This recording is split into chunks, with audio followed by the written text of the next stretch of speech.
Nós vamos continuar nossos estudos. Nós estamos aos domingos na escola bíblica, estudando a primeira carta de Pedro. Nós estamos hoje no capítulo 3 e estamos dando sequência. Convido você a abrir a sua Bíblia, 1 de Pedro, capítulo 3. Nós hoje começaremos pelo versículo 8. Como foi dito, nós temos várias irmãs no acampamento de mulheres. Que Deus abençoe esse trabalho e abençoe as nossas irmãs. Agora à tarde a Jéssica chega, não chore tanto, viu, Machado? Já está mandando mensagem para vir mais cedo, né?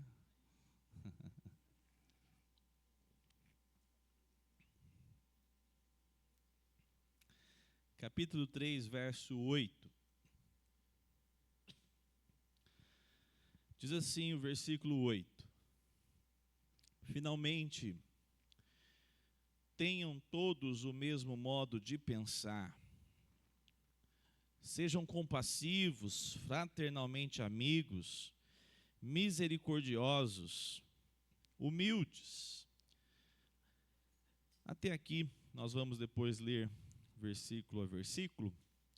Nós temos aqui na primeira carta de Pedro, nesse momento aqui, um processo, como diz a primeira palavra, um processo final do que o apóstolo Pedro está ensinando. Se você voltar à sua Bíblia, no capítulo 2, verso 11, Paulo chama a igreja do Senhor Jesus, chama os cristãos que foram dispersos por tantos lugares de peregrinos. É importante isso, ele não chama eles de judeus, não chama eles de nenhuma nomenclatura ligado a esta vida, mas chama os crentes, os servos de Deus, a igreja, de peregrinos e forasteiros. E diz também aqui no capítulo 2, nós temos a partir do verso 13, que nós como crentes devemos nos sujeitar a autoridades. Trata a respeito de como nós devemos nos portar com aqueles que têm autoridade civil, mas também uma autoridade patronal, como nós, versículo 18, servos, como os servos daquela época deveriam se portar. Diferente do que muitos pensam, de fato, o evangelho ele não veio para trazer uma revolução apenas social. Pelo contrário, os efeitos desse contexto social vão ser produzidos de uma maneira diferente, até porque somos de outra pátria, somos peregrinos, somos forasteiros. E nós vamos ver hoje aqui que a nossa moeda é outra. Nós não utilizamos o cifrão conhecido. A maneira de nós termos lucro não é essa que nós habitualmente aprendemos. Então é por isso que você vai ver Paulo, você vai ver Pedro orientando aqueles que eram escravos a não se rebelar contra os seus donos, os seus patrões, fugindo ou até mesmo provocando os seus donos de uma maneira que pudesse pagar mal com mal, se eles fossem ruins. Mas pelo contrário, ele vai orientar.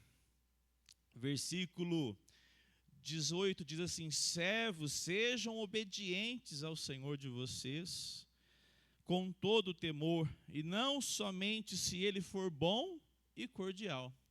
Isso é contra o sistema que nós conhecemos, porque somos um povo peregrino e forasteiro. Sem essa identidade, tudo que nós vamos ver não faz sentido. Afinal de contas, é o trato com as autoridades civis, num contexto onde as pessoas querem odiar e matar, se possível. Pedro está ensinando para nós termos respeito.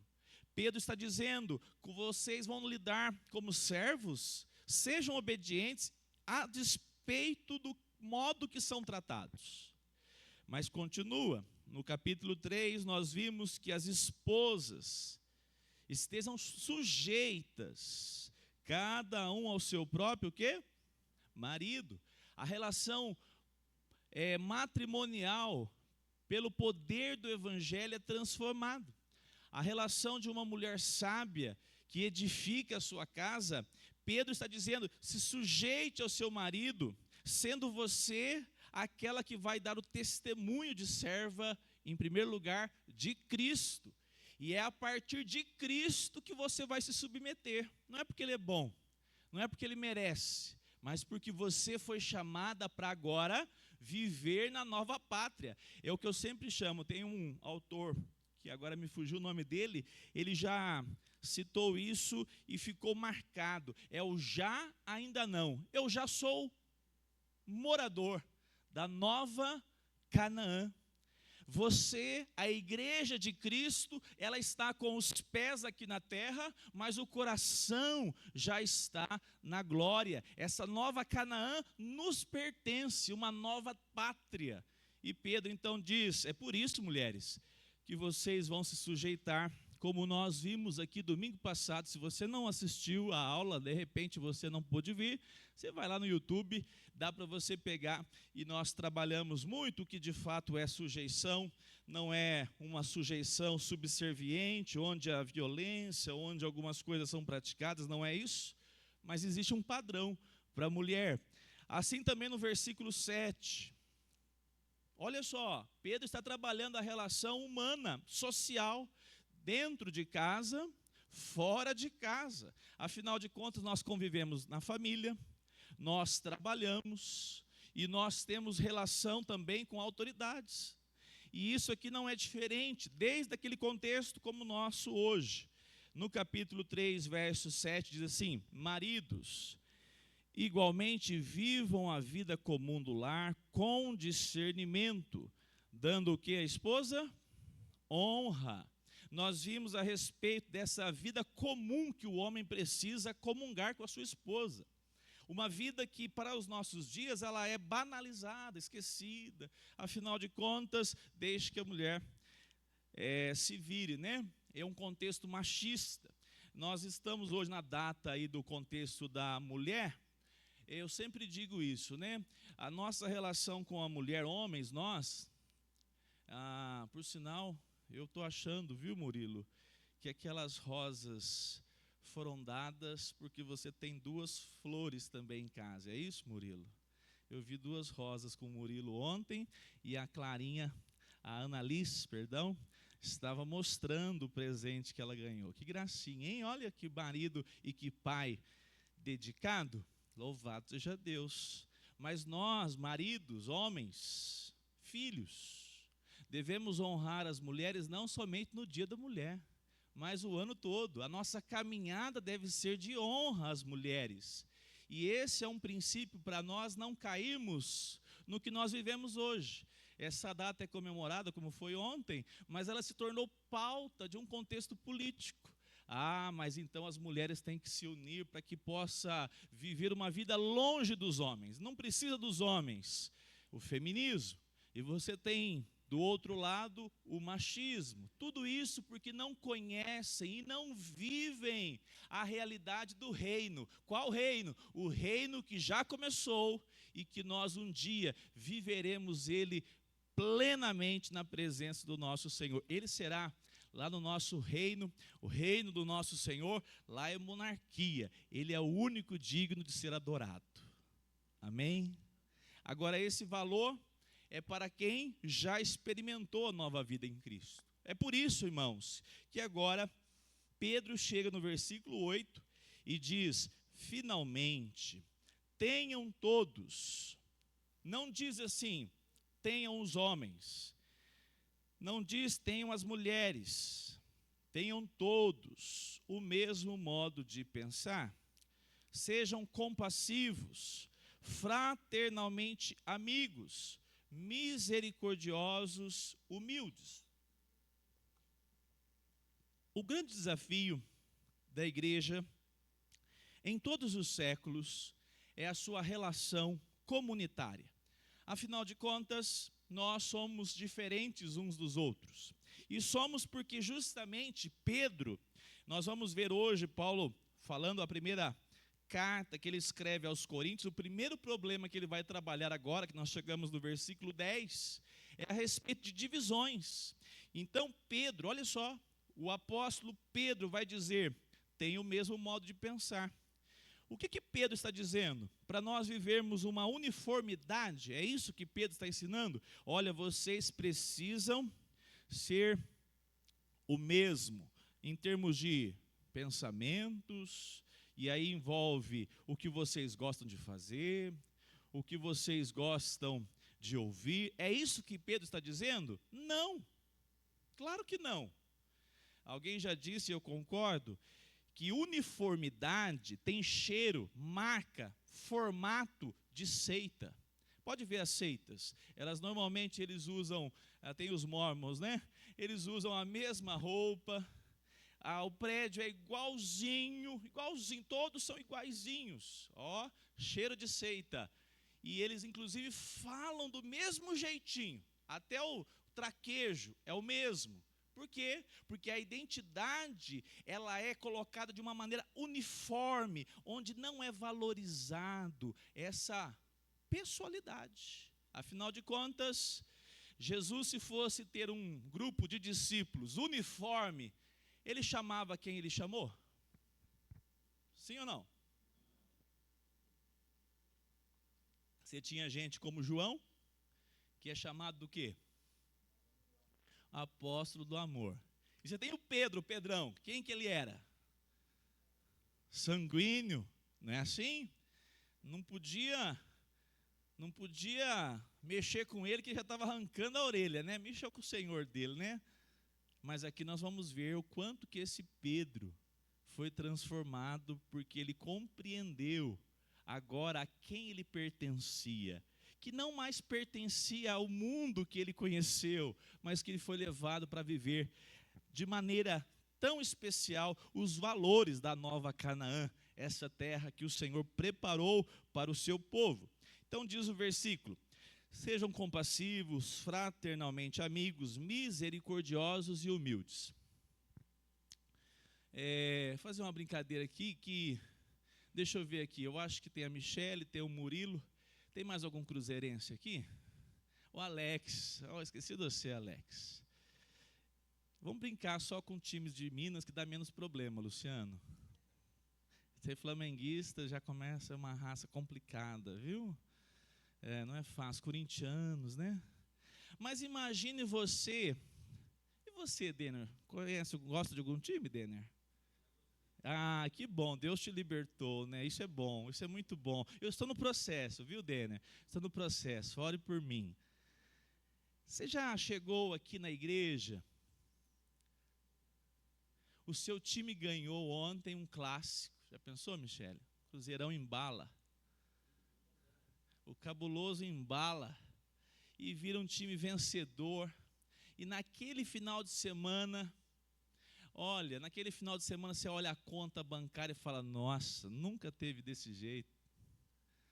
E aí a família está ali, feliz, desfrutando. Já pensou? Cadê aqui o outro cruzeirense, o Alex, né? Você tem folga, Alex, naquele final de semana, todos os dias, de sexta a segunda-feira, vai trabalhar na terça. Qual que é a disposição que você chega aqui na igreja? Como é que é? Animado ou cabisbaixo? Animado. Não tem uma área da vida que não está em ordem, perfeita. Você fala, puxa vida, o irmão vem te cumprimentar com um bom dia, você já fala, a paz do Senhor Jesus, porque Ele é gracioso. É, não é? Deus está cuidando. Pedro está preocupado, porque aqui é o contrário. Aqui é tudo o contrário. Pedro está preocupado porque ser cristão, quando as coisas estão indo muito bem, a gente tem um sorriso fácil. Mas quando as coisas não estão bem, o que nos motiva a estarmos de fato posicionados? Pedro está preocupado que o levante, que cada vez mais se manifesta, no capítulo 4, versículo 12, diz assim que, amados, não estranhe o fogo que surge no meio de vocês. Pedro não está dizendo, o time de vocês está ganhando, o sistema político agora estabilizou, tirou aí o governo que você não queria, colocou um outro, deu tudo certo e está tudo maravilhoso. Não, Pedro está dizendo, o fogo está ardendo. Há fogo, há perseguição, há motivos de fazer você desanimar. E diz o texto, não estranhe. Oxe, realmente é alguém que vive para outro mundo, aonde o coração não está preso a esta vida. E o texto diz, versículo 12, 4:12. Esse fogo destinado a pô-los a o quê? Prova. Esse fogo é para prová-los. Então, nós temos que entender esse aspecto, irmãos, para nós crescermos e desenvolvermos. Eu sempre uso essa palavra que eu aprendi, salvo engano é o Hernandes que diz, mas eu peguei para mim, tornear a musculatura. Deixar ele sem graça aqui. Ô Roger, quanto tempo que leva para ficar mais ou menos assim? Quanto tempo, Jonathan? O Jonathan me falou que ele parou de ir na academia faz uns 3 anos. Eu falei, meu irmão, isso é de graça, irmão? Toma falar um negócio desse para mim. Olha o Thiago aí, já está chazendo todo bombado também. Depois, faz 3 anos, já pronto, já está, né? Tá sim, tá bem. Ô, irmãos, presta bem atenção. Quando a gente passa por provas, nós estamos torneando a musculatura espiritual. Qual é o propósito de Deus na vida da igreja? É porque Deus é sádico. Ele quer que você, tropece, vai dar risada, como é que vai ser o tombo. Aí ele vai ver você angustiado e vai bater palmas. Não, irmão, não, irmã. Ele está nos preparando, porque cada vez que nós enfrentamos uma prova, cada vez que nós enfrentamos uma situação que nos entristeça, uma situação que nos frustre, uma situação que nos leve a ficar humanamente cabisbaixo, nós temos um alvo. O alvo é entender que nesta vida, todas as vezes que eu passar pela prova, passar por esse fogo e agir com humildade, mansidão, de maneira que eu ouça o que o outro está dizendo e é totalmente, diametralmente oposto do que eu penso. Mas eu digo, eu estou entendendo. Você não precisa concordar, mas você está com o coração servil em ouvir. Irmão, isso mostra que você está aprendendo a não depender dos resultados que você tanto toda a vida quis. É dinheiro, é saúde, é condição social, status bom, mas você está entendendo que a sua caminhada com Cristo agora, ela depende do que está no seu coração. Qual a convicção que você possui a respeito da pátria que você tanto aguarda?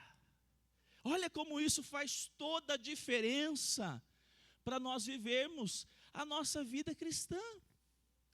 Nós temos pessoas cada vez mais frustradas porque conhecem um falso evangelho. E aí na primeira adversidade, ele já fica entristecido, emburrado, ele começa a se achar o patinho feio, porque na realidade as expectativas dela, está naquilo que nós aqui, dessa vida que nós vivíamos para isso. Vamos falar a verdade. Nós vivíamos para isso aqui, É só sorrir quando tem dinheiro, é só louvar a Deus quando tem saúde, é só ir para a igreja se tiver tudo muito bem. É o que a vida aí fora apresenta. Mas a partir da presença de Cristo, olha só, há uma transformação para vivermos como peregrinos e forasteiros com uma nova disposição. Qual disposição? Agora, versículo 9. Não paguem mal com o quê?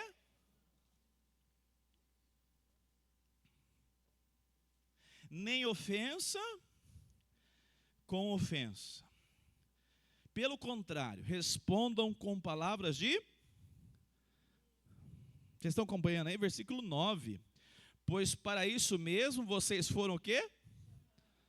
A fim de receberem bênção por... Opa! Essa conta aqui fecha nos nossos dias, nesse mundo terreno? Fecha ou não fecha? Quando você foi para a China, Rogério Gomes, você foi numa casa de câmbio comprar dólares? Não precisou? Usa o cartão hoje, né? Mas você já fez algum negócio em casa de câmbio assim? Comprou dólares alguma vez? Eu te pergunto, alguém jamais também já comprou uma casa de câmbio? Já, Michele? Foi lá para Portugal? Ó, o Rafa também viaja. Você viaja muito, né? É aquela classificação que a gente conhece, Premium, né? P-Premium. É a minha também. Mas eu nunca fiz negócio na casa de câmbio. Eu já sei que a não ser que eu for lá para a Argentina, agora a Argentina já melhorou, né? É só eu ir para a casa de câmbio, eu vou ter lucro com o real que eu tenho comprando a moeda de lá, no caso, dólares, ou eu vou ter prejuízo? Vocês não estão entendendo muito não. Então, entenderam o que eu estou dizendo? Eu tenho vantagem em chegar lá com, ó, juntei aqui meu rico, como é que chama? Reserva, meu porquinho. Consegui 10 mil reais. Eu vou arrebentar lá em Los Angeles, lá em Orlando. Não é assim? Aí eu vou lá comprar dólares, porque afinal de contas, eu preciso de dólares. Na hora que volta, o que você fala? Eu falo assim, mas peraí, eu entreguei um tantão, você me devolve só isso?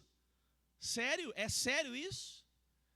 Essa relação do câmbio tem tudo a ver o que nós estamos vendo aqui nesse versículo 9. Você tem que entender em qual moeda você está trabalhando. Se você quer levar vantagem aqui, olha, irmão, presta atenção, não pague mal com o mal. Ou melhor, não pague o mal com o bem. Pague mal com o mal. Seja alguém que quando você for ofendido, ofenda logo. Afinal de contas, você está usando a mesma moeda que você sempre teve no bolso. Agora, Pedro nos chama a utilizar uma nova moeda. Uma moeda que não faz parte do nosso país, do nosso mundo. E essa relação é tão interessante, porque agora ele diz, não paguem mal com o mal, quando vocês estão sendo prejudicados. Porque é esse o ponto. E nós sabemos o quanto é difícil isso. E nós sabemos o quanto que isso, na verdade, é uma ação graciosa de Deus nas nossas vidas. Mas nós temos que estar conscientes disso. Porque uma coisa muito fácil é nós observarmos aqui e já resolver a conta aqui. Opa, eu vou ter lucro, eu quero lucro, vantagem. E olha só o que o apóstolo Pedro diz. No final do versículo 9. Pelo contrário, respondam com palavras de bênção aqueles que te ofenderam. Pois para isso mesmo vocês foram o quê? Pedro está dizendo, aquele que é chamado por Cristo, vive agora com um novo tipo de pagamento. Aos olhos dos homens vai ficar com prejuízo, vai ter que assumir o prejuízo. Mas olha só, a fim tem um propósito de receberem bênção por herança. Vocês precisam estar maduros, biblicamente, para compreender esse versículo. Porque senão fica assim, eu faço porque depois eu vou receber. Se eu não fizer, eu não recebo. A nossa chegada à Nova Canaã, o nosso passaporte é pelos nossos méritos ou os méritos de Cristo? Isso tem que ficar claro. Porque se você faz, porque você tem dúvida se você vai chegar, você não entendeu a obra de Cristo na cruz. Compreende isso? Se você fala, não, eu tenho que fazer, porque se eu não fizer, como é que eu vou chegar à eternidade, lá naquele país todo diferente, onde as ruas são de ouro? Como é que eu vou chegar? Pedro não está falando isso. Pedro está dizendo, nós aguardamos essa herança por vivermos assim, ou seja, é resultado na vida de alguém que foi alcançado por Cristo. O resultado é viver de uma maneira diferente. A partir do momento que Cristo está no meu coração reinando, eu vou ter ações diferentes que testemunham que de fato Ele alcançou a minha vida, a minha história. E é por isso, irmãos, que o Evangelho é tão gracioso. Porque ninguém vai colocar uma faca no seu pescoço e falar assim, não ofenda. Não, você vai ter, de certa forma, essa liberdade. Agora, quando nós testificamos de fato, pagando o mal com o bem, sendo aqueles que foram ofendidos e tivemos misericórdia, nós estamos ligados ao propósito do nosso chamado em Cristo Jesus. Fora disso, eu tenho falado aqui, hoje pela manhã esse assunto, à noite também nós vamos trabalhar um pouquinho a respeito das divisões que aconteceu ali em Corinto. O que chama a atenção é que todo esse contexto está apontando que a nossa vida cristã aqui é muito importante. No meio do ajuntamento solene, Deus ordena o quê? A sua o quê? Diz o salmista, a sua bênção. Isso aqui não é invenção de homens, não. Vem um grupo aqui, a gente põe cadeira, ar-condicionado, põe até TV nova agora. Bênção. Vamos enxergar direito agora, Eliana. Com a graça de Deus. Isso aqui não é invenção humana. Isso aqui é texto bíblico.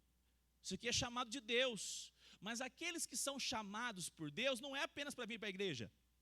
É para viver agora um novo estilo de vida por ter justamente uma nova pátria. Você chamou, Denner?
Cessou.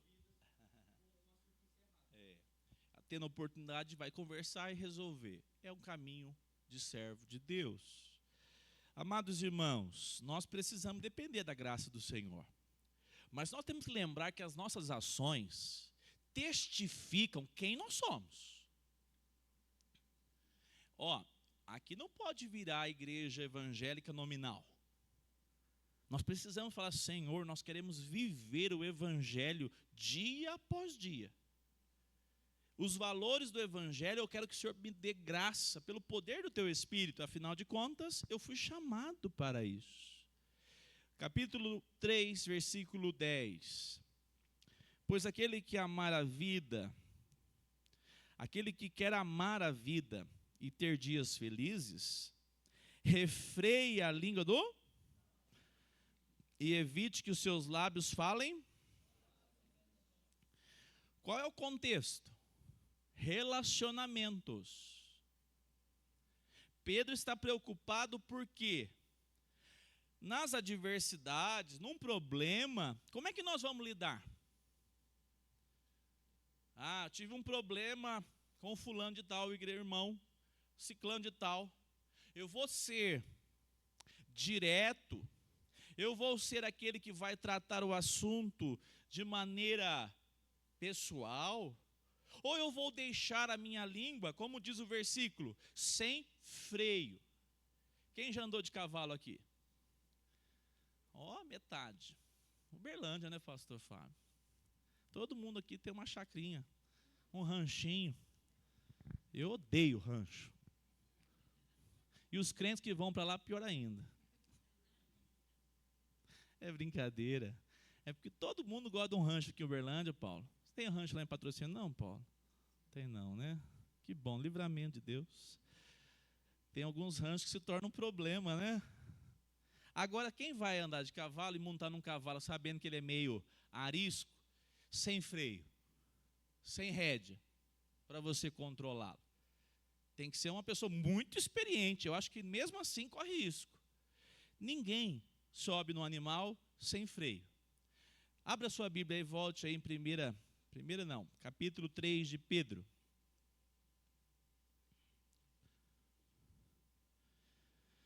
Capítulo 3, versículo 1. Meus irmãos, não sejam muitos de vocês mestres, sabendo que seremos julgados com mais rigor. Porque, Tiago 3. Eu falei Pedro? É Tiago.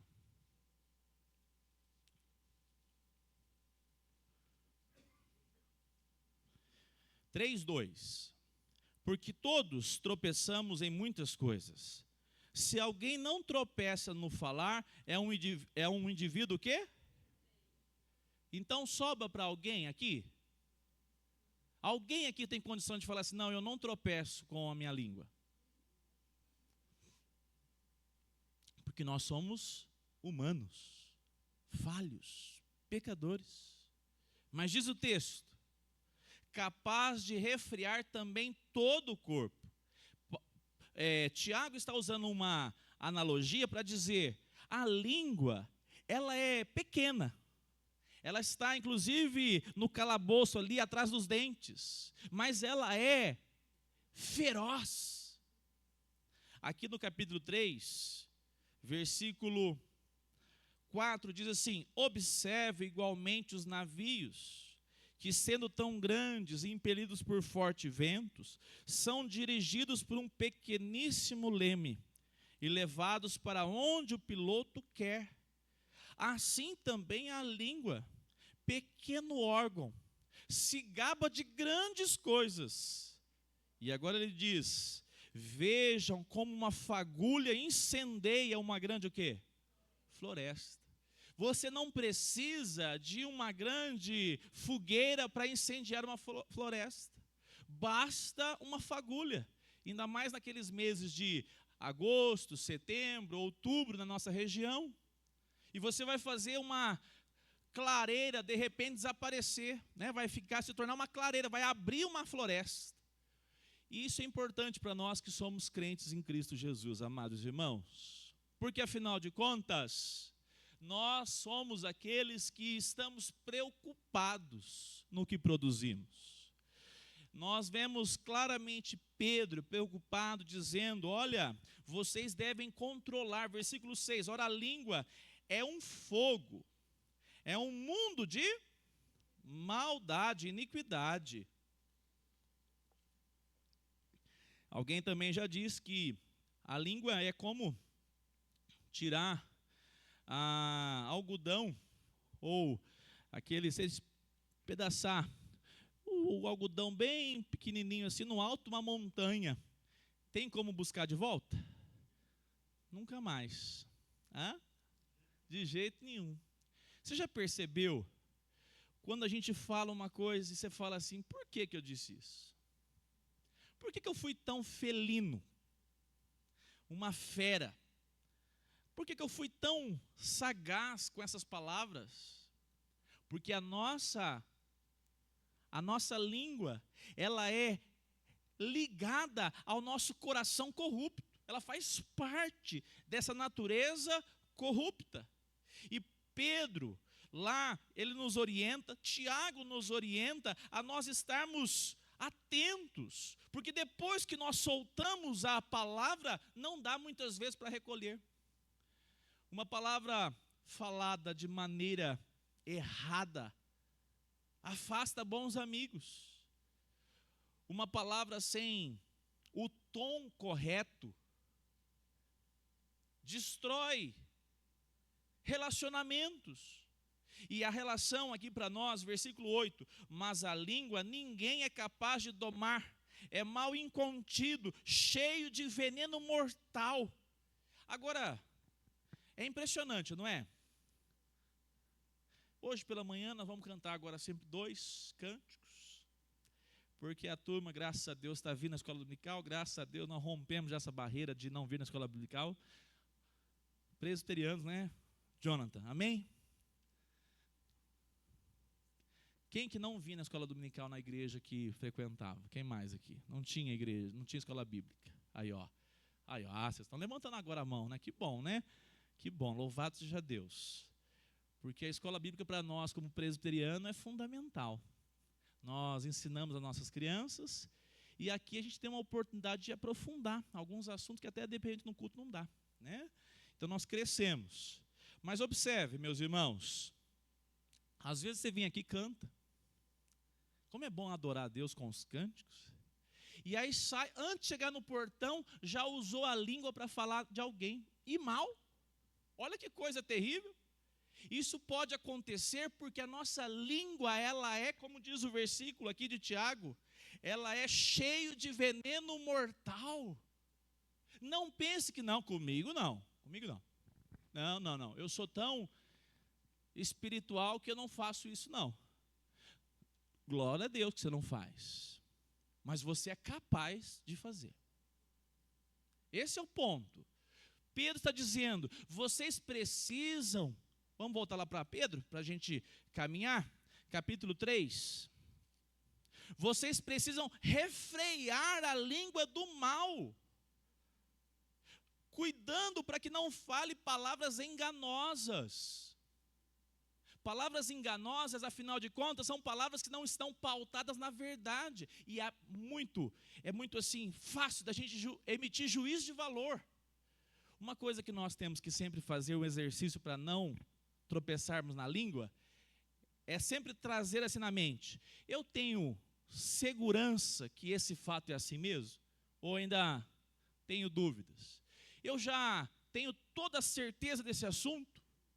Eu inclusive, já conversei com essa pessoa? Se a gente agir assim, a gente vai estar colocando algumas travas para que a gente diga, opa, não vou falar, não sei, não tenho certeza. Eu preciso ter mais conhecimento sobre esse assunto. Como é que eu vou emitir? Mas hoje a gente vive isso, né? Hoje a pessoa não entende nada de nada, mas nas redes sociais eles são doutores. Tudo eles são doutores, né? A gente vive um contexto muito perigoso hoje, né? A gente emite juízo de valor de tudo. Mas vamos pegar os assuntos aqui? Irmãos e irmãs. Igreja do Senhor Jesus deve lembrar, ele e ela, nós somos corpo de Cristo. Como é que eu louvo a Deus, adoro a Deus e falo mal do meu irmão a qualquer custo? E essa é uma relação interessante, porque a igreja do Senhor Jesus, quando está tudo bem, irmãos, é a coisa mais boa que tem. Você encontra, abraça, chama para jantar, vai tomar sorvete, faz tudo junto. Acontece uma ranhura, pronto. Ah, não. Aí começa. É isso que Pedro está tratando. Isso não é novo, isso é velho. Nós temos uma tendência de produzir aquilo que não. Afinal de contas, é isso. Juízo de valor. E nós precisamos falar, Senhor, me ajude a refrear minha língua. Talvez a melhor proposta seja justamente essa que o Denner mencionou, de falar, olha, depois nós podemos conversar sobre isso, mas eu não vou nem estender o assunto, porque não dá para estender agora, vamos tratar depois desse assunto. Às vezes, irmãos, essa relação de nós sermos apressados em falar é porque nos falta esse discernimento que nós agora pertencemos a uma nova pátria. Você já viu, antigamente, eu já ficava triste de ouvir isso, o pessoal brincava assim no estado de São Paulo, os clubes de futebol viravam aqueles clubes complicados, cheios de jogadores, brigados com os outros. Sabe qual que é o nome que eles davam? Igrejinha. Eu falava, mas que raiva de um trem desse. Vocês já ouviram falar sobre isso? Nunca ouviram falar? Vocês tiveram o privilégio de não ter os ouvidos. Igrejinha, fez igrejinha. Olha só. O que ele quer dizer com isso? Fica com conversinhas maledicentes. Eu não trato de maneira frontal o assunto, eu prefiro conversar com o irmão, talvez para promover alguém que não goste dele, me apoie. Talvez para até, quando eu critico alguém muito, no fundo eu quero me exaltar. É uma maneira da gente destacar a nossa ação, a nossa atitude, a nossa maneira de proceder. Eu levanto o dedo e falo, mas no fundo ele está se exaltando. Porque talvez naquilo que aquele de fato não consegue fazer, ele faz muito bem, tropeça em outras. Então essa relação, ela é de uma postura de alguém, que agora versículo 11, afaste-se do mal. O mal, irmãos, não está na televisão apenas. O mal não está na internet apenas. Algum mal que você vai achar lá. O mal está no seu e no meu coração. O mal está aqui e nós somos chamados pelo Senhor Jesus a vivermos como cidadãos da nova Canaã, peregrinos e forasteiros. O fulano não é assim na escritório de advogados, não é assim, porque se falar, o cara já fala, vou processar. Mas assim, Débora, fulana chega, Débora, você viu fulana? Você acredita que ela falou isso de você? Aí a Débora, é mesmo? Mas que... A Débora é crente, né? Que lagartixa? Não chama de cobra, né? Mas que lagartixa terrível é essa? E vou te falar uma coisa, você acredita também que um dia tal, ela pegou e fez isso, aí ela vai falar assim, a colega, é mesmo? Bota a música do Rock Balboa aí já. Sonoplasta, põe a música do Rock Balboa. Já temos um ringue pronto.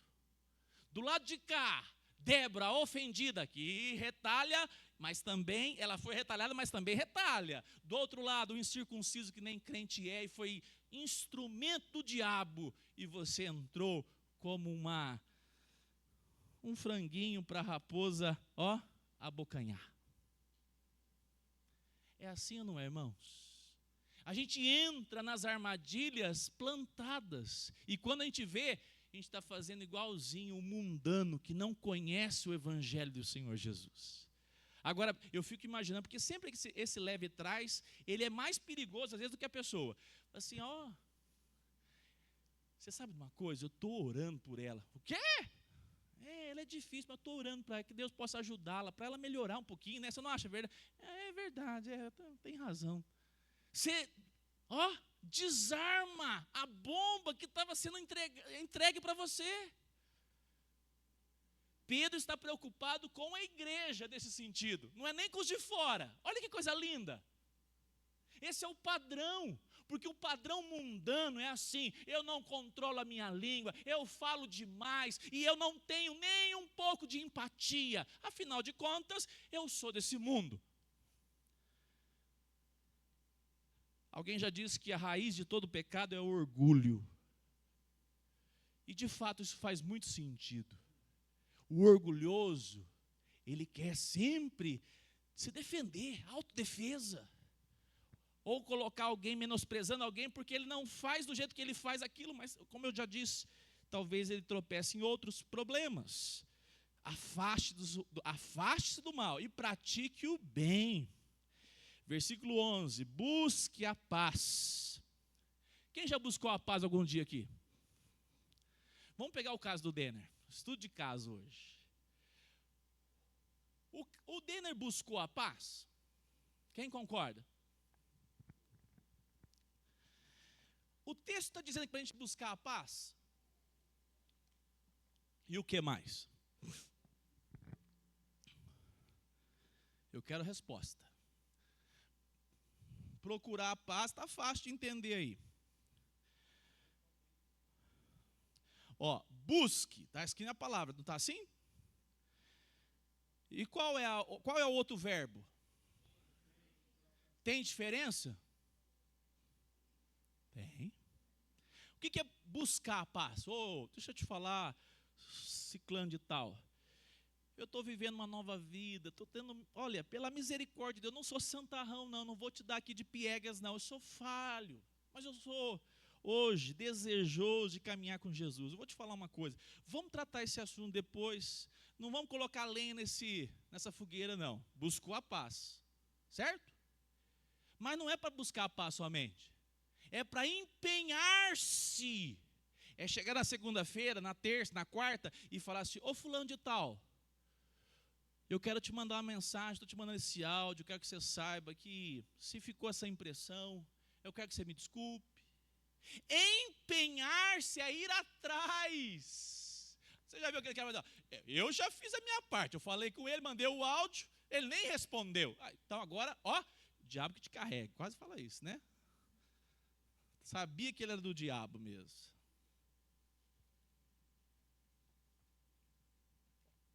Ei, alguém já disse, ser crente é difícil, não é não, Helena?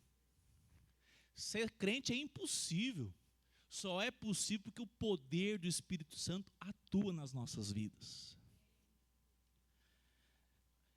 Ser crente é uma bênção. Você vai dormir e fala assim, eu estava fazendo uma análise aqui, encontrei o Filho de Deus. Eu falei, não, esse não. Esse sim. Quero dormir, Senhor. Não, vai ter que falar com ele. Mas ele fez isso. Uma lista que eu fiz, olha, lista grande. Aí eu fechei os olhos de novo para dormir. O Espírito de Deus, só crente que experimenta isso. Você é crente, eu sei que você também experimenta. Vai procurar e falar assim, e aí? Vamos voltar a conversar. Você não precisa falar assim de maneira, né? Você pode chegar, e o café, que dia que vai sair? Não importa. Se o Espírito de Deus jogar luz no seu coração, diga assim, Senhor, fale que o teu servo ouve. É assim que crente faz. Pastor, não estou pronto ainda. Então você ora, crente. Você ora. Crente não pode deixar, eu virei as costas, eu rompi, não falo mais. Isso não é postura para nós. É para te humilhar mesmo. É para me humilhar. Sabe por quê? Cristo, quando foi para a cruz, olhou tudo que eu seria e mesmo assim se importou comigo e não virou as costas para mim. É assim que ele pensa a respeito dos nossos relacionamentos. Você já pensou o Pedrão? Pedro devia ser aquele cara assim, eu mirei aquele soldado, rapaz, o dia que eu encontrar ele sozinho, eu imagino o Pedro é assim. Ele chegou na frente daquela turma lá, aquele legião de guarda, e falou assim, você é muito homem aqui com essa farda. Deixa uma hora que eu te encontrar sozinho, você vai ver. Não é, o Pedro devia ser isso aqui, Agora Pedro está reagindo assim, não. Afaste-se do mal, pratique o bem, busque a paz e empenhe-se por alcançá-la. Na igreja há uma relação até muito bonita. Se isso acontece, a pessoa não quer falar com você, você vai, se esforça de todo jeito. E se não tiver como você resolver, o que tem que fazer? Chama testemunhas. Mas nada, assim, já arrumei aqui testemunha. Luciano, você já sabe que o caso é assim. Tiago, você também vem. Vamos lá. Cada um com um porrete, pedra e canivete. Se ele não aceitar, nós fura ele. Mas o que é isso? Não. É assim, Eu já tentei, pastor, de todo jeito. Vamos lá, vamos. Vamos lá como ovelhas. Ô irmã, ô irmão, ele falhou, ele tropeçou. Perdoe. Não, pastor, mas desse jeito eu não vou não, porque foi ela que começou. Então eu não vou ser crente. Nós vamos lá para sermos servos. Você está pronto para ser servo? Se você não for servo ou ser serva, você não vai conseguir resolver problemas afastando-se do mal. Servo diz assim, eu não estou mais preocupado com o meu orgulho não, já foi levado o meu orgulho na cruz, vamos lá resolver essa situação. Ela não atendeu, pastor, vamos orar aqui junto com ela. E se do outro lado a pessoa falar, é verdade, agora você está com sinceridade, vamos passar uma régua nisso aí, resolver. Se de lá não tiver respostas, a gente vai deixar de uma maneira que o tratamento dessa parte foi resolvido. Aí nós vamos depois orar por ele, por ela. Mas essa relação, ela é muito profunda para que nós tenhamos sempre na igreja pessoas que podem dizer, o problema que aconteceu, quem que não tem problema? É engraçado, né? Quem ama o irmão de sangue aqui? Ama mesmo, Rogério miserável? Irmão, é o seguinte, a gente ama não é porque é bom, não. Você tem um irmão que fala, não, eu amo meu irmão porque o cara é bom, hein? Nunca tropeçou comigo. Nunca foi chato. Nunca foi enjoado. Você ama algum irmão assim? Se você ama, você é um ET. Você ama o irmão porque ele é teu irmão. E se alguém bater, der um tapa na cabeça dele, rapaz, você vira uma onça. Fala, rapaz, o que é isso? Ele é chato, mas é meu irmão. Olha, ele não merece tanta coisa, mas ele é meu irmão. Por que nós pensamos que na vida comunitária da igreja vai ser diferente? Ah, não, é porque aqui, ó, ele é desse jeito, eu gosto desse, eu gosto daquele, eu gosto daqueles que pensam do jeito que... Não! Ele é meu irmão. E mais, a cruz foi por causa dele também. Nos une a cruz. Ah, como é bonito essa relação comunitária para a igreja. Você se esforça, não é porque ele merece, não. É porque Deus te... estou vendo o reflexo. Tem um outro irmão também lá no fundo, lá, ó. Vai ser recebido domingo e batido das crianças. 30 anos de igreja seminário não foi recebido ainda.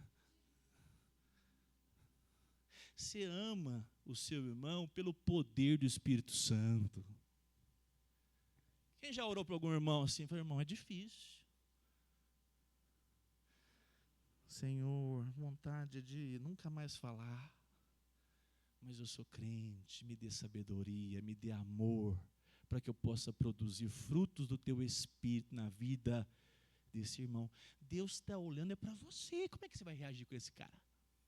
Como é que você vai reagir com essa pessoa? Você está vivendo para o reino? Você não está sabendo que possivelmente é uma prova na sua caminhada como servo de Deus, como serva de Deus. Vamos caminhar, ver se a gente consegue chegar aqui no finalzinho. Versículo 12 ainda. Porque os olhos do Senhor repousam. Os olhos do Senhor repousam sobre quem? Os justos. Mas ela é assim, mas não importa. Os olhos de Deus estão sobre quem? Sobre os justos. Você é o justo? Você está agindo corretamente, amando Jesus, caminhando com Ele? Então lembre-se disso. Eu vou fazer sobretudo porque o Senhor olha para mim. Ele está se importando com as minhas ações. Versículo 12. E os seus ouvidos abertos ao quê? Deus deixa de ouvir oração? Deixa, uai. Vocês não estão entendendo o versículo, não? Olha lá, claro que deixa. Porque os olhos do Senhor repousam sobre quem? Os faladores, maledicentes da igreja. Os seus ouvidos estão abertos, ou melhor, prontinhos a atender. Esses são esses? Não. Presta bem atenção. Você é o justo. E você, ao mesmo tempo, eu e você somos justos em Cristo, somos, como diz Paulo, santificados em Cristo para vivermos uma vida santa. Santificados nós fomos na cruz. É a obra da expiação, decretando nós como salvos em Cristo. Mas nós ainda vivemos com essa natureza corrompida. De vez em quando eu posso tropeçar e agir como alguém injusto, alguém incorreto, alguém maledicente. O que o texto está apontando? Que a oração, o Senhor vai, você não acertou com o seu irmão, como é que você quer falar comigo? Alguém já disse que antes de ter uma relação na vertical, você acerta aqui, com a esposa, com a irmã, com o filho, com o irmão da igreja, com quem for. Porque essa relação, ela é basilar, se nós estamos em comunhão verdadeira com o Senhor, que nós entendemos o que Ele fez na cruz do Calvário. Olha que interessante. Deus está dizendo que Ele não ouve porque Ele está com o ouvido entupido? Não, Ele está dizendo, o texto, Pedro está dizendo, Ele não vai atender, porque estão rompidos, estão brigados. E olha só, é desprezível a oração daqueles que estão, então, sobre esse mal da maledicência, sem controle da língua, produzindo feridas. É isso que o texto está dizendo. Versículo 12. Mas o rosto do Senhor está contra aqueles que praticam o mal. O rosto do Senhor está contra. Nós vamos agora, versículo 13, entrar nos aspectos dos sofrimentos dos cristãos. Olha só, quem pode ler, por favor, versículo 13, por gentileza?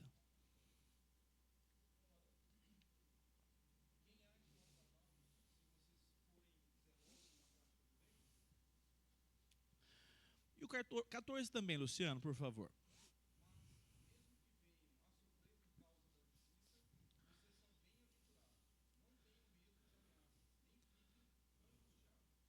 Olha só, o padrão qual é?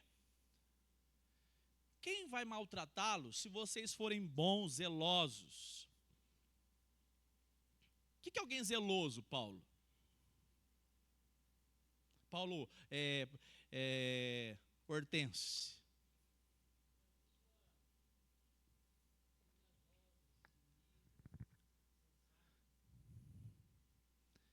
O que mais? Temente a Deus. Dedicado ou não? Ele vem fazer aqui um conserto da porta. Ele faz de qualquer jeito. É alguém zeloso? Quem que é o zeloso? Ele vem, até lustra se for o caso. Agora está do meu agrado. Eu fui num dentista que ele falou assim para mim, eu não trabalho só para ganhar dinheiro não. Eu falei, isso aí é dos bons. Eu gosto de fazer um serviço bem feito. Deus abençoe que ele faça mesmo. Mas pelo menos me ganhou. Não fiz assim, não ficou bom. Espera aí um pouco. 3 horas com a boca aberta. Mas eu estou confiado. Olha, ele falou que gosta de fazer a coisa direito. A pior coisa que existe é alguém que faz de qualquer jeito. E essa relação para nós, olha só, ora, quem há de maltratá-lo se vocês forem zelosos na prática do bem? Não é só praticar o bem, é ter zelo. Ter zelo é, eu premeditei o que vou fazer. Então, agrada o meu irmão. Nós tivemos aqui sexta-feira, achei muito bonito da igreja, muito bonito mesmo. O Tiago e a Miriam são 2 irmãos, um casal, que foram para Jaguariúna. E agora vão ter um bebê, o Estevão.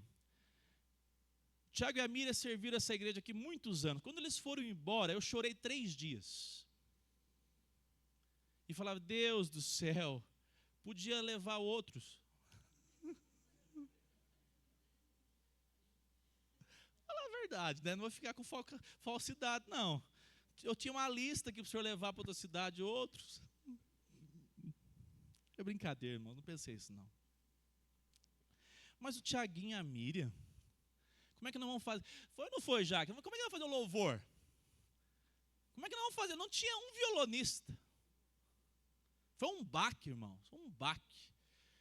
Mas quando tem violonista, canta que é um Sheol, roxinol, né? Sheol é nosso irmão. Canta como roxinol, mas não é crente. Quando vai embora, o pastor fala, graças a Deus, vai para outro lugar. Mas quando é crente, dói, gente. Vocês não sabem o quanto. Dói. Mas eu achei muito bonito. A igreja se reuniu que sexta-feira. Não deu para chamar todos, a gente nem pôde falar porque foi um contexto bem simples. Mas eu achei muito bonito a igreja estar aqui presente, com a fraldinha aqui, ó, ali no anexo. Tiaguinho e Miriam, nós amamos vocês, não é porque vocês estão congregando aqui nessa igreja, não. Nós amamos porque louvamos a Deus de tê-los conhecido, caminhar com vocês. Que alegria! É bom. Ser zeloso é isso. Faz, opa, eu vou lá, claro que vou, vamos me esforçar para estar lá. Podia estar fazendo outra coisa sexta-feira, não é? Zeloso, se esforça. Zeloso, sai da zona de conforto, da área de conforto. Ele sai. Ele fala, vou fazer isso por causa de Cristo. Eu vou fazer a prática do bem, eu querendo ou não querendo, eu preciso fazer. É uma decisão praticar o bem. Se você esperar o seu coração, eu vou sentir meu coração. Meu irmão, você não vai fazer nunca. Porque o seu coração é o quê? Um dos contextos do coração, corrupto, enganoso. Não é isso, Luiz? Nós sabemos que nosso coração é falho. Às vezes até aquilo que é bom vai ser bom, a gente tem preguiça. Zeloso na prática do bem. Mas mesmo que venham a sofrer por causa da justiça, vocês são bem-aventurados. Mesmo você sendo zeloso, mesmo você sendo o mais dedicado possível, Pedro não é ingênuo mesmo. Pedro está dizendo assim, você já viu alguém que fala assim, ó, eu fiz tudo de coração, fiz tudo certinho, e ela nem reconheceu. Ou então pagou o bem com o mal. Presta bem atenção, irmão e irmão. Nós temos o padrão bíblico que Pedro já nos orientou.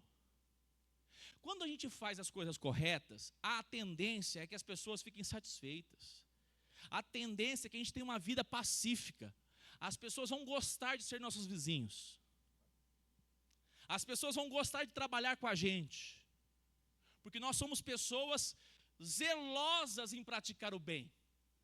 Mas mesmo que você seja zeloso, sempre vem um diabólico ali, sempre tem uma ação maligna na vida de alguém, pode ser a carne mesmo, e ele vai te fustigar. Pedro está dizendo isso. Naquele contexto, o que não faltava era fogo ardente de perseguições. E aqui diz o versículo 14, vocês venham sofrer por causa da justiça. Mesmo que aconteçam isso, ou melhor, mesmo que aconteçam esses fatos, vocês devem procurar fazer o bem com zelo, porque assim, nós vivemos um contexto aqui bem diferente da época lá. Irmãos, presta bem atenção se isso não é verdade. Você chega para conviver na condomínio, você é um bom vizinho, respeita os horários, ó, o Rogério levantou o ouvido, síndico, paga a taxa de mudança, é um bom testemunho na vizinhança. Quem não quer ter um vizinho assim, gente? Todos nós.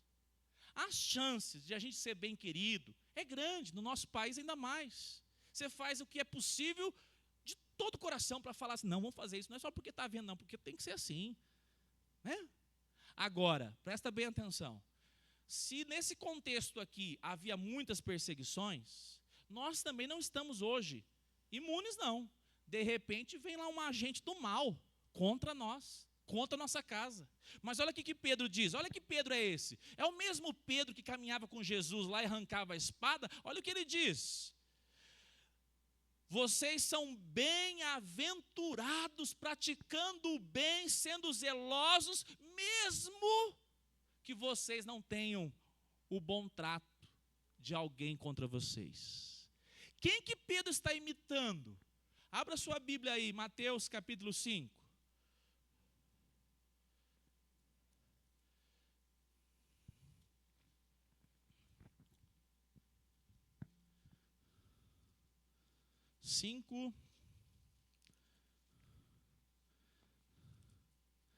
Bem-aventurados os mansos.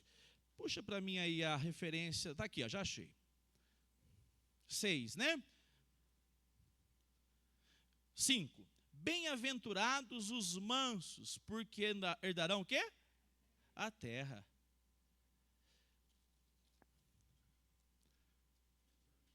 Versículo 11. Bem-aventurados são vocês quando, por minha causa, os insultam. Espera aí. Insulta no trânsito. Uma mulher infrutal tomou um tiro no peito porque o ciclista percebeu que a mulher não ia pagar o conserto do carro e trocou ali algumas ofensas. Você já pensou em frutal? A pessoa arranca uma arma e manda um tiro no peito da mulher. Deus o livre saber que era uma crente, porque olha que tristeza.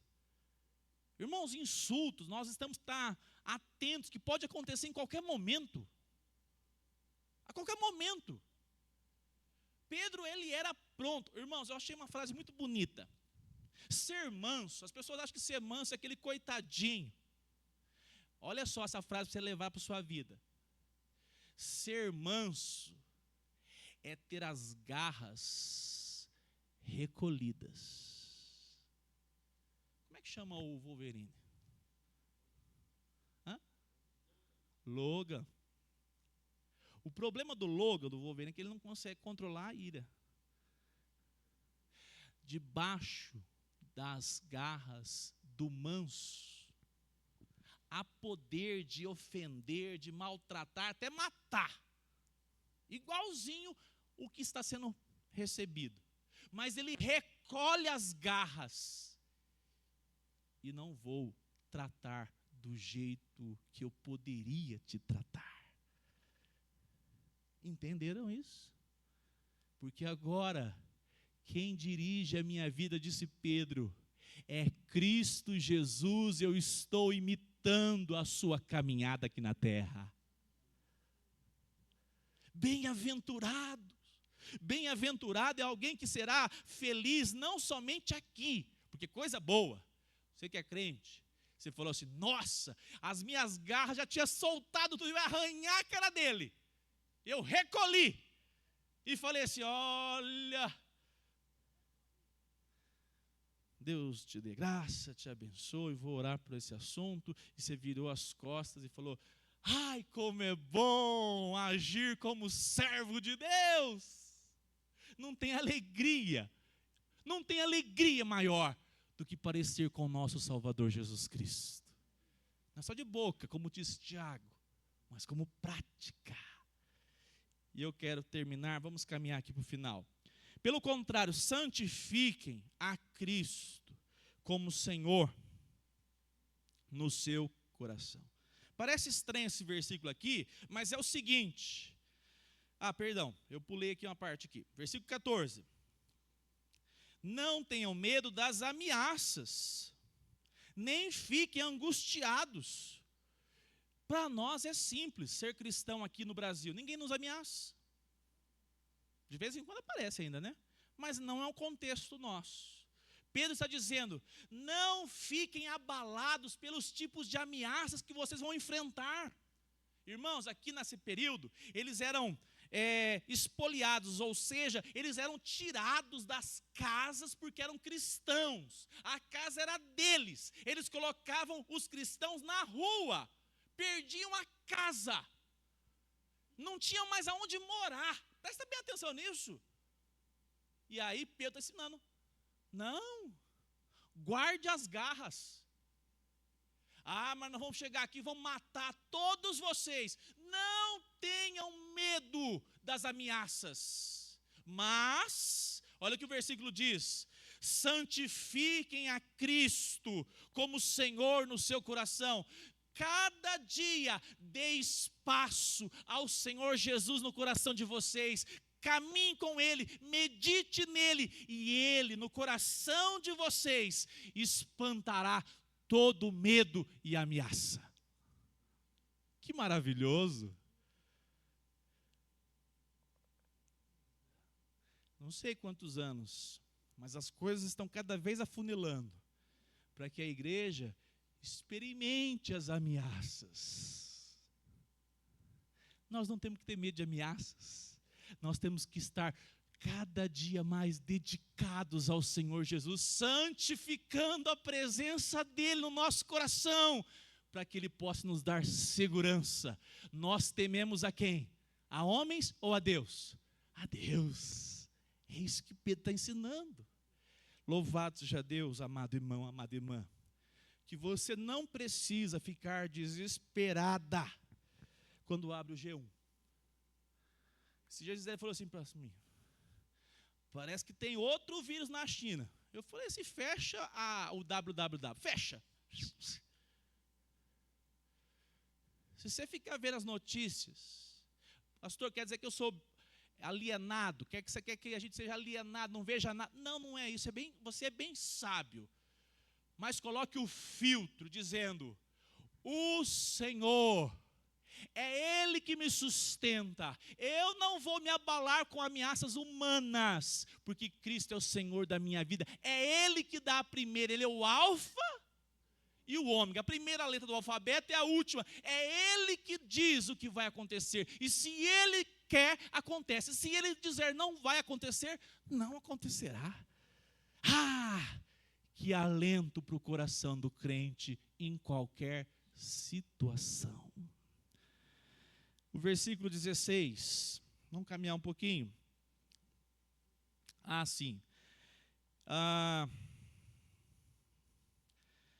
Versículo 15, esse versículo não pode passar, essa frase. Sempre preparados para responder a todo aquele que pedir o quê? A razão da esperança. Irmãos, a nossa fé, ela é racional, porque ela está pautada na verdade. Diz amém. Alguns ficam assim, não, é porque eu sou cristão. Aí chega numa roda lá, morre de medo de alguém perguntando, e como é que é esse negócio de fé? Pois é, né? É porque eu penso assim, né? Coitadinho de mim, né? Não! Aqui é o princípio da apologética. Defender, olha só o que o texto diz. Pedro disse assim, preparados a todo aquele que pedir razão da esperança que vocês têm. Você está sempre preparado dizendo, o Senhor é o dono da minha vida, pagou os preços do meu pecado na cruz do Calvário, Ele é a verdade e a vida, e se alguém me pergunta, eu respondo de maneira convicta. Eu tenho segurança em apresentar que Ele é a verdade. Não é uma coisa assim, camuflada, você fica se escondendo. Não vou ficar escondendo, porque não dá para explicar, não. Deixa eu esconder daqui e dali. Não, irmã. O que nos falta é dizer, Senhor, me dê clareza cada vez mais do Evangelho. Eu quero conhecê-lo e prosseguir em conhecê-lo para que eu possa responder dizendo. Lembrei de você agora, Helena. Uma coisa eu sei, eu era cego, como disse aquele jovem, aquele homem. E agora eu posso ver, Jesus abriu os meus olhos. Mas você vai falar com segurança. Como é maravilhoso isso. Eu ia ler lá em Romanos, mas não, vamos orar. A gente depois continua no versículo 17 em diante. Vamos ficar em pé?